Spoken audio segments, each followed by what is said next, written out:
The process has started. The women have come forward. They have started asserting themselves, and now there will be a sea change. Let us wait for that. Generals do not fight; they make others fight. Governor's job is to see that the elected government takes action within the constitution, within the rule of law. If that is not done, then of course the governor will intervene.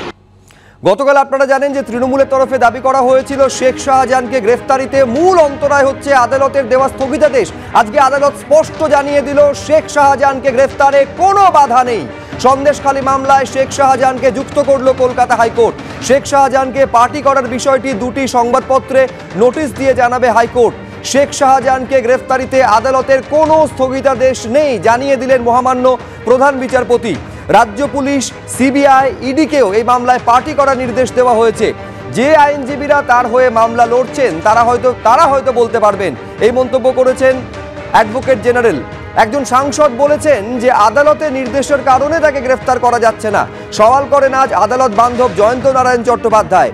Sheikh শাহজাহানকে গ্রেফতার করার ক্ষেত্রে আদালতের কোনো স্থগিতাদেশ নেই, শুধুমাত্র যে সিট গঠন করা হয়েছিল তার উপরে স্থগিতাদেশ রয়েছে জানালেন মহামান্য প্রধান বিচারপতি। শেষ 4 বছরে 43টি এফআইআর হয়েছে, যার মধ্যে 42টিতে চার্জশিট হয়েছে, ধর্ষণের ধারাও যুক্ত হয়েছে। বাকি তদন্ত চলছে হাইকোর্টে জানালো রাজ্য। 8ই ফেব্রুয়ারি থেকে এখনো পর্যন্ত 24টি এফআইআর হয়েছে। 22শে ফেব্রুয়ারি পর্যন্ত 15 জনকে গ্রেফতার করা হয়েছে বলে সওয়াল রাজ্যের।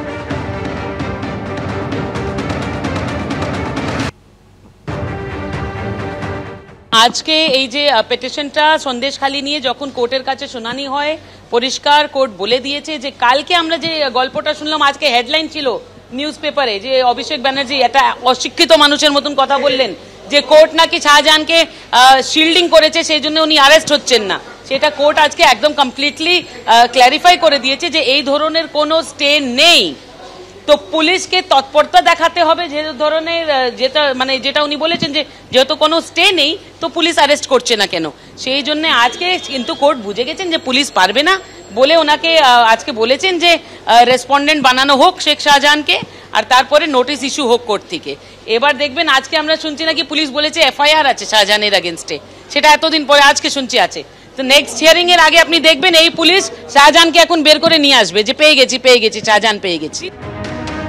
গতকালে আপনারা জানেন তৃণমূলের সর্বভারতীয় সাধারণ সম্পাদক অভিষেক বন্দ্যোপাধ্যায় তিনি বলেছিলেন যে শেখ শাহজাহানকে গ্রেফতারিতে আদালতে স্থগিতাদেশ রয়েছে, প্রশাসনের হাত বেঁধে দিয়েছে আদালত। এমনকি এই কথা অভিষেক বন্দ্যোপাধ্যায় বলেছিলেন যে শেখ শাহজাহানকে যদি কেউ আড়াল করে থাকে সেটা হচ্ছে জুডিশিয়ারি। কি বলেছিলেন গতকাল শেখ শাহজাহানকে কেন প্রশাসন গ্রেফতার করতে পারছে না তার ব্যাখ্যা দিতে গিয়ে দেখুন। এ নিয়ে কেউ কোন রকম দ্বিমত সংশয় রাখবেন না যে শেখ শাহজাহানকে তৃণমূল কংগ্রেস গার্ড করছে।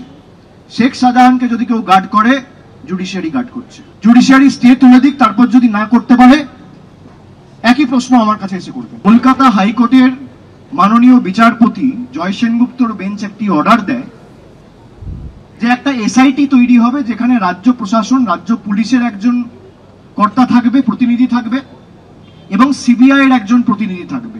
ইডি অ্যাপিল করে মাননীয় হাইকোর্টের প্রধান বিচারপতির বেঞ্চে অ্যাপিল করে তারা স্টে চায়, এবং ইডির অ্যাপিল অনুযায়ী কলকাতা হাইকোর্টের প্রধান বিচারপতির বেঞ্চ সেই স্টে মঞ্জুর করে। স্টে মানে ইনভেস্টিগেশন হবে না, স্টে মানে কাউকে অ্যারেস্ট করা যাবে না, স্টে মানে কাউকে নোটিশ পাঠিয়ে ডাকা যাবে না। এটা কে করেছে? মমতা বন্দ্যোপাধ্যায়। এটা করেছে হাইকোর্টের বিচারপতি।